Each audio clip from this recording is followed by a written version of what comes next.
Un bon début, un petit match de foot, mais quelle importance pour les Lyonnais qui reviennent à un point de Lille. Ça, c'est assurément. Salut à tous, et Footland Famille, c'est Thomas. Fin du match entre le Stade Rennais et Lyon dans cette ouverture de la J30 de la Ligue 1 conformable. Valparaiso Poltron. Et ce fois, tout ce qui est des Rémois, des Meublans quitte un but à 0, un but de Martin Terrier à la 86e minute. Terrier qui était juste rentré à la place de Depay qui a été transparent, bidon, un peu comme d'habitude, hein. Il est un petit peu nonchalant, sauf en sélection en ce moment. Il est énorme et quand il revient à Lyon, on dirait qu'il fait la Gurfi. En tout cas, les Rennais qui font la mauvaise opération, évidemment avec 41 points, ils restent à la 8e place.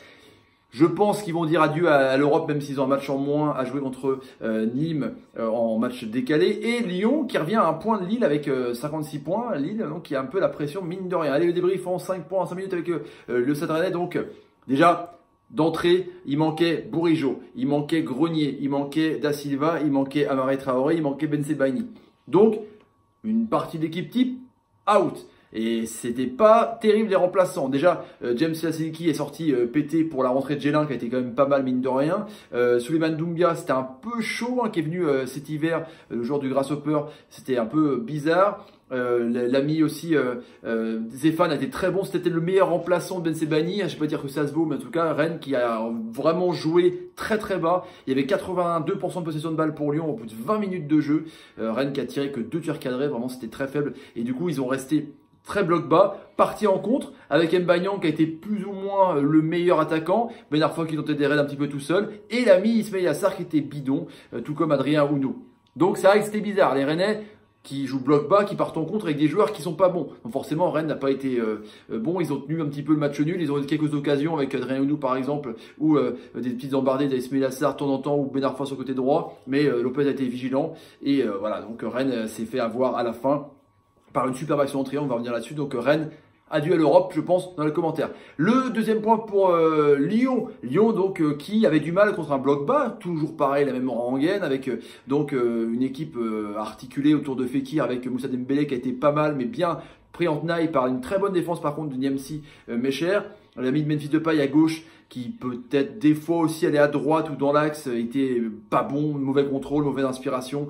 Vraiment un mauvais Memphis Depay ce soir, avec un très bon Tanguy Ndombele et avoir un bon milieu de terrain en tout cas. Une défense Marcelo Denayer assez classique, mais assez bonne dans les couloirs. Un très bon Raphaël, j'ai trouvé un très bon Dubois. Et Lyon qui a joué la possession de balle, qui a essayé de jouer dans l'axe, mais c'était vraiment dans l'étau rennais. Du coup, ça jouait sur les côtés. Ça a essayé de faire des centres et quelques plus de retournées acrobatiques de Aouar et Ndombele. En tout cas, il y a eu aussi un bon coup franc de Fekir sur la barre, mais Koubek n'a pas eu trop grand chose à faire globalement, à part ce genre de triangle magnifique avec une action d'Ounou juste avant. Et là, hop, le contre avec donc Bertrand Traoré, le rentrant, hop, qui temporise en relais, un petit peu en pivot, et qui lance Dubois au premier poteau, qui coupe sur Terrier, hop, il passe devant la défense rennaise, et Koubek est battu 1 but à 0. C'est mérité globalement pour les Lyonnais. Les Lyonnais, encore une fois, qui reviennent à un point de Lille. Le troisième point pour moi, donc c'est l'arbitrage Anthony Gauthier. Pas de scandale, hein. Juste que c'était ultra relou à regarder, quoi. C'était vraiment un match de rugby, foot américain, des possessions de balles de 2 ou 3 mètres, de 2 ou 3 yards. À chaque fois, il sifflait toujours un petit peu en retard sur les contacts, que ce soit Rennais, que ce soit Lyonnais. Il y a eu beaucoup de fautes, enfin c'est à cause de lui, parce qu'il n'a pas vraiment laissé le jeu.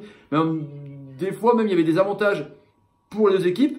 Mais il faisait en sorte de ne pas laisser l'avantage, il sifflait la faute d'avant. C'était un peu bizarre, franchement, il sortait des cartons des fois. Enfin, Stéphane, c'était mérité, mais des cartons qui n'étaient pas forcément mérités. Anthony Gauthier n'a pas été oufissime. La variole devait être en panne aussi, ce qui a peut-être des décisions litigieuses pour Lyon ou pour Rennes, qui aurait pu être regardé par exemple pour Ismail Assar ou pour Moussa Dembélé en première mi-temps, mais bon la variole on ne sait pas trop, mais Anthony Gauthier bizarre. Le quatrième point pour moi donc c'est sûrement Memphis Depay, quoi. Memphis Depay qui donc choisit ses matchs, Memphis Depay qui veut un grand club, Memphis Depay qui est très très bon et dit d'ailleurs évidemment qu'il adore être en sélection, il adore être numéro 9. Koeman évidemment le sélectionneur dit qu'il est mal utilisé à Lyon et là il est à gauche et il n'est pas bon. Alors soit il fait exprès pour montrer vraiment à Genesio qu'il en a ras le dard de jouer à gauche, qu'il doit être dans l'axe en numéro 9. Mais Moussa Dembélé est performant, pas ce soir on va dire, mais là on sent pas un désamour, mais une petite crisounette entre Memphis Depay et Genesio. Et je trouve ça un petit peu chelou quand même là-dessus. Et Depay, je sais pas ce que vous en pensez, mais je sais pas, c'est bizarre. Il est très très bon, on voit qu'il est au-dessus du haut. Quand tu vois des matchs contre l'Allemagne en Euro pour la qualification, tu vois qu'il a quelque chose quand même franchement. Mais là, il veut pas jouer. il veut pas jouer, il veut jouer numéro 9, donc il veut pas jouer quand il est à gauche, il veut pas jouer quand il est un petit peu en numéro 10, il veut jouer qu'en numéro 9. Donc un petit peu dans les commentaires, j'attends vos réactions. Et le 5e point, pour moi, donc c'est les Rennais qui sont un petit peu fatigués quand même, un petit peu fatigués. Alors la Coupe d'Europe, ça a vraiment pris des forces aux Bretons. Il va falloir quand même qu'ils se remettent un petit peu dans l'optique d'avancer, parce que là, mine de rien, sur 2 matchs, ils prennent qu'un point, Bordeaux et la défaite à domicile. Il y a des matchs un petit peu plus abordables, un petit calendrier un petit peu plus ouvert pour les Rennais. Il y a ces demi-finales vite à se projeter mardi au Parc OL, donc pour ces demi-finales de Coupe de France. Donc Rennes qui va devoir un petit peu redescendre du nuage pour repartir dans l'avant, pour essayer pourquoi pas de gratter évidemment une finale au Stade de France et peut-être une 5e place. Ça va être quand même dur parce que là ils sont à 5 points et 6 points de la 4e et 5e place, donc voilà, un peu compliqué pour les Bretons. Voilà les amis, pour le débrief, je dis salut, mais d'abord je dis partagez la vidéo sur Twitter, Facebook, Instagram et Snapchat, mettez des petits pouces quand par exemple, mais enfin vous faites une bonne passe qui n'a pas été non plus ouf, ou avoir fait une bonne passe qui a été plutôt bon, et des commentaires sur la prestation rennaise et lyonnaise, et demain le live évidemment OM Angers. Allez, je vous laisse les amis. Salut, et salut. Ouais, c'était un match Artflix, mélange Arte Netflix. Ouais, c'est bien Artflix, c'est bien.